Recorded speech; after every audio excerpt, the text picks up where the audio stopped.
especial de varias familias.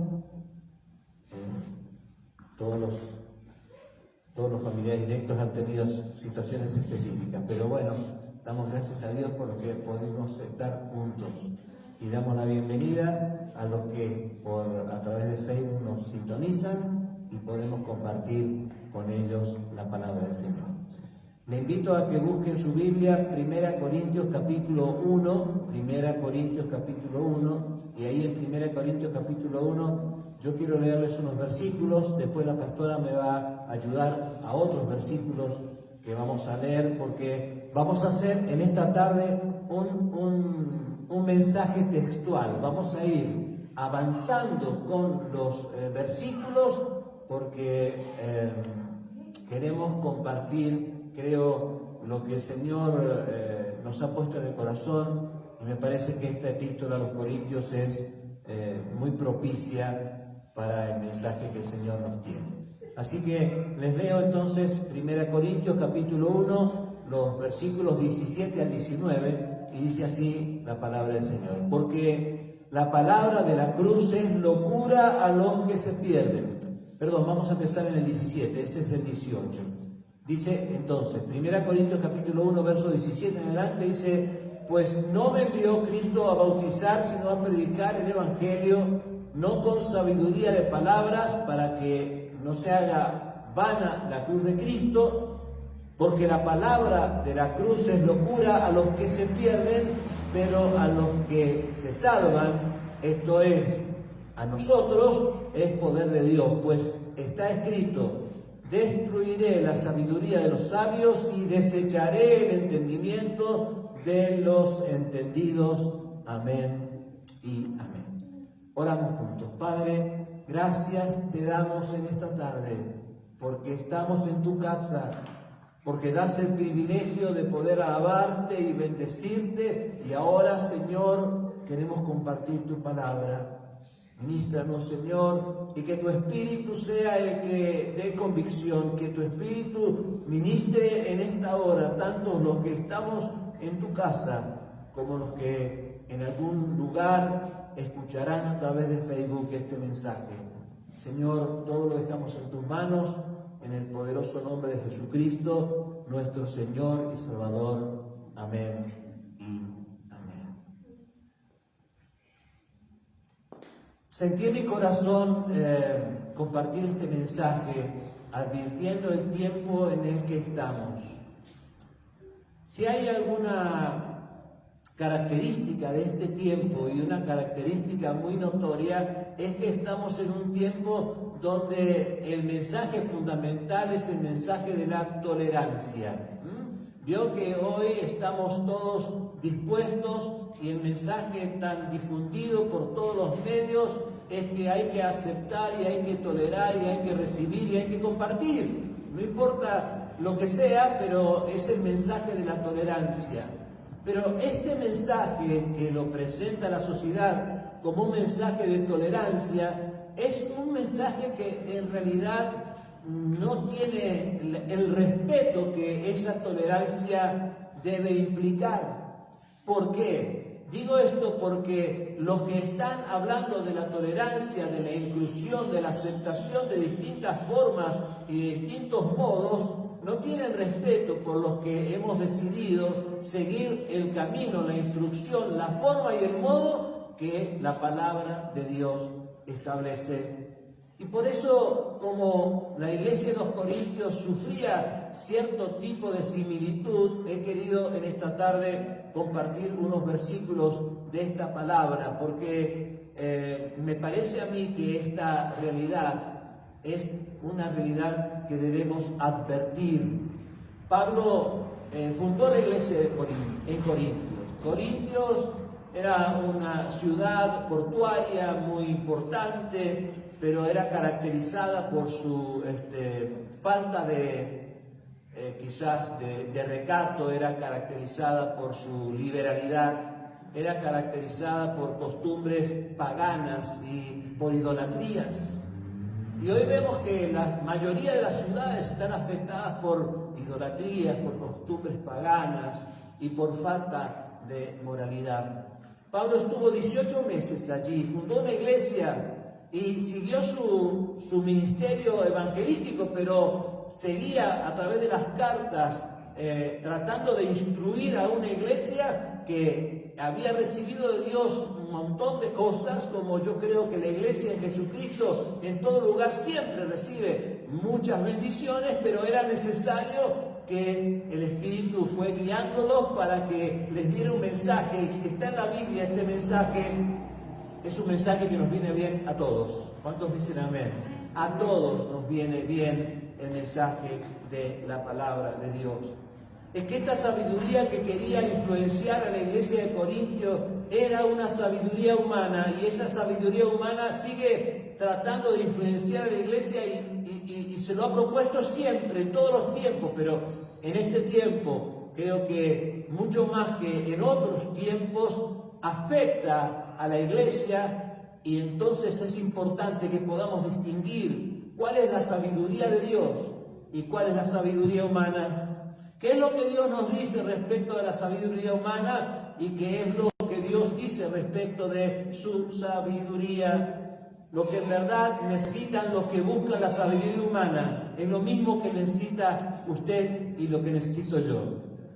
Y es la sabiduría de Dios. ¿Cuántos dicen amén? Entender la sabiduría de Dios.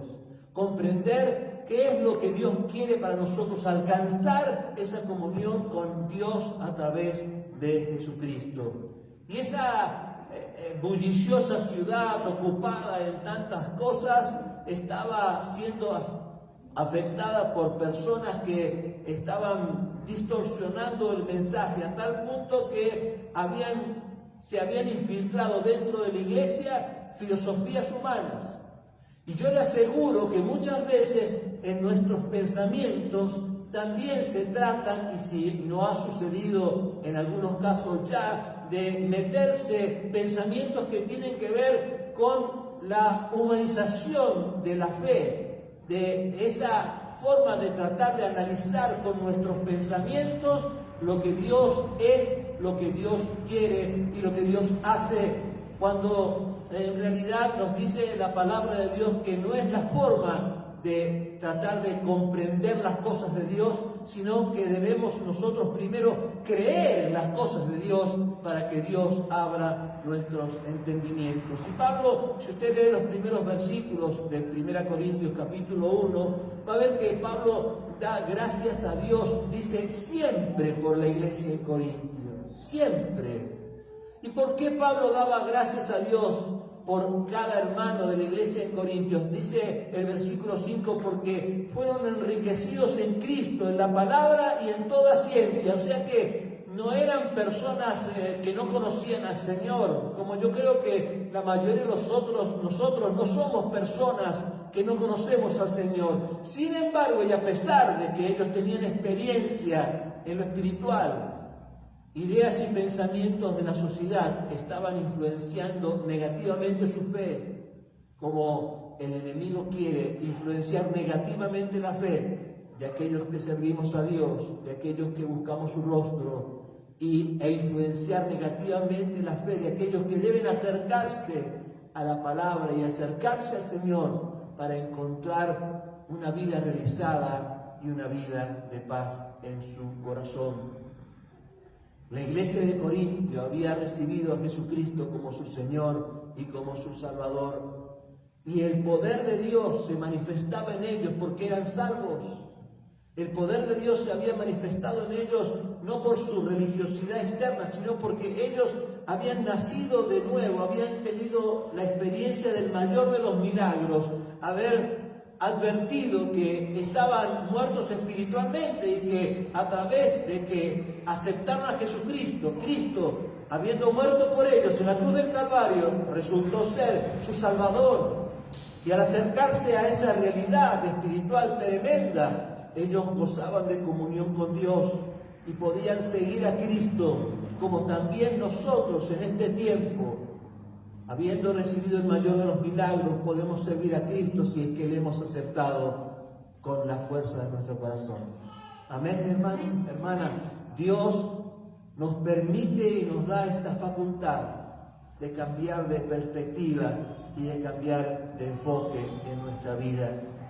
Y el Espíritu de Dios nos reúne, el Espíritu de Dios nos ayuda, nos ministra, nos alienta, nos estimula, nos fortalece, nos guía siempre. Y esa es, creo, la mayor certeza de nuestra salvación, saber que tenemos capacidad de dejar nuestras cargas en Dios y recibir el socorro oportuno, la guía necesaria, el consuelo necesario para los momentos de aflicción. Qué bueno que la palabra de Dios nos permite acercarnos a esta realidad y poderla disfrutar en el nombre de Jesús.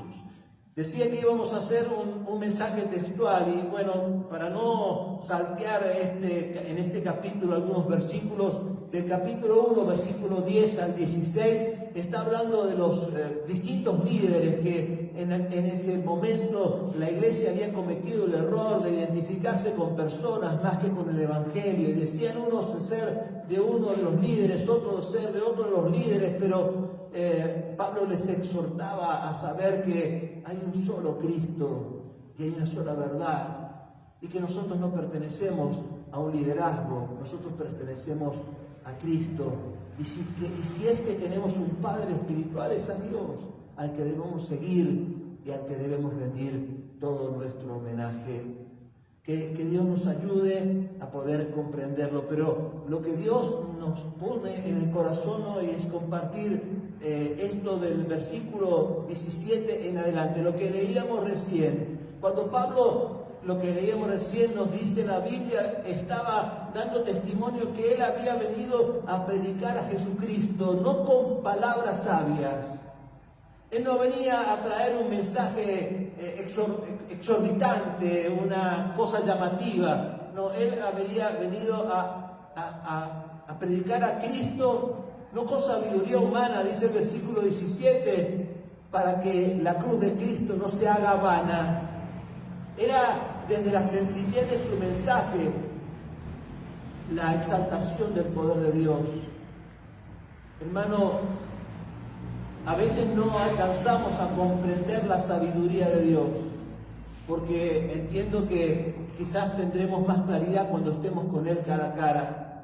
Pero no alcanzar a comprender la sabiduría de Dios no invalida su poder y su efecto en nuestra vida. Hace que la vida del cristiano sea una vida con capacidad de poderla disfrutar, de poder testificar y de poder recibir de Dios lo que necesitamos para que nuestra vida se caracterice por ser una vida abundante. Y si su vida no se caracteriza por eso, no encuentre usted la excusa de algún culpable, sino trate de encontrar su relación con Dios como Dios quiere expresarla en su palabra a través de su sabiduría y no a través del concepto que uno se hace de su relación con Dios. Acerquémonos a Dios confiadamente, nos dice su palabra, para que Él pueda mostrar a través de su sabiduría todo su poder en cada una de nuestras vidas. Y entonces el apóstol Pablo, guiado por el Espíritu, a fin de contrarrestar lo insensato de confiar en la sabiduría del hombre, da estas palabras que representan una realidad tremenda que Dios nos permita poder compartir y que el Espíritu ponga con claridad en nuestro corazón. Y lo que dice es que Él no vino a traer palabras de sabiduría, sino que el mensaje de la cruz es el perdón de Dios a través del sacrificio de Cristo. Ese es el mensaje fundamental del Evangelio.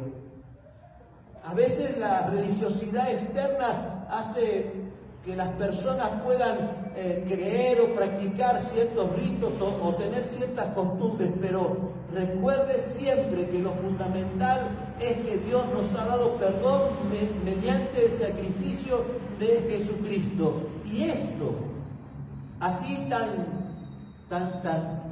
lineal, tan cierto, tan elemental como que Dios nos ha dado perdón a través del sacrificio de Cristo, parece absurdo a los incrédulos.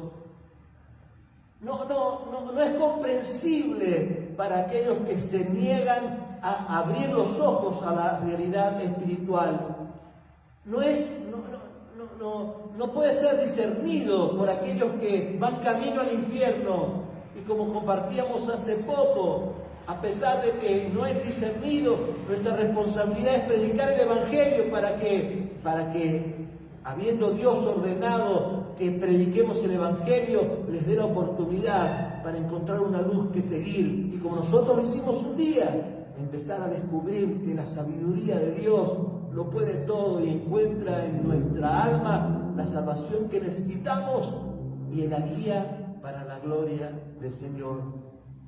Dice en el versículo 19, pastor, el capítulo 1, verso 19, citando Isaías 29, 14, dice 1 Corintios capítulo 1, verso 19. ¿Lo tenemos? Pues está escrito: destruirá la sabiduría de los sabios y desecharé el entendimiento de los entendidos. El 20. ¿Dónde está el sabio? ¿Dónde está el escriba? ¿Dónde está el disputador de este siglo? ¿No ha enloquecido Dios la sabiduría del mundo? Amén. Pablo se estaba haciendo esta pregunta retórica. ¿Dónde está el sabio? ¿Dónde está el escriba? ¿Dónde está el disputador de este siglo? El sabio era el filósofo griego, el que tenía una visión filosófica de la vida. El escriba era el experto en la ley judía. Y el disputador de este siglo eran los que debatían en el intelecto humano tratando de encontrar la respuesta filosófica a cada una de las cosas. Y él, inspirado por el Espíritu, dice: ¿dónde están? O sea, están en un absurdo completo y total, porque las personas insensatas son las que no advierten que hay un poder que no se basa en ese tipo de sabiduría, sino que Dios revela una sabiduría que, aunque no la comprendamos totalmente, si la aceptamos, si la tratamos de transitar, bendice, prospera y da salvación a nuestra vida. Si Pablo tuviera que definir hoy al grupo de personas que fue descrita como sabios, como escribas o como los disputadores de este siglo, ¿a quiénes se referiría?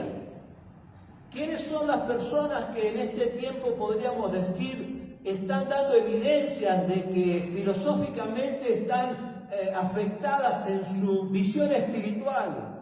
Y esa afectación espiritual de su visión de Dios trata de meterse entre nosotros, trata de cambiar nuestra perspectiva de la realidad del Señor. ¿Quiénes son? ¿A quiénes se dirigiría? Pues yo creo que hay muchas variantes de filosofías humanistas hoy que tratan de priorizar la razón a la fe, tratan de encontrarle un razonamiento a la fe. Y se encuadran en ese razonamiento como estaban encuadrados estos escribas, los expertos de la ley judía, que rechazaban a Jesucristo, siendo Jesucristo el Dios viviente y ellos representantes de ese mismo Dios. Pero chocaban entre sí, sencillamente chocaban entre sí, porque los expertos en la ley judía habían hecho un manual de su fe, una interpretación de su sabiduría respecto de la ley de Dios, pero Dios traía su ley pura, santa y completa, sin la perfección de la sabiduría del hombre. Los humanistas afirman que el hombre puede salvarse a sí mismo. Dicen creer en Dios, pero ponen su razonamiento antes que la fe. Y entonces analizan lo que la palabra de Dios dice. Y esa filosofía dañina de nuestra relación con Dios se mete en la iglesia. Y nosotros tenemos que advertirla como Pablo la advirtió a los corintios. Este mensaje del Señor para todos los tiempos debe ser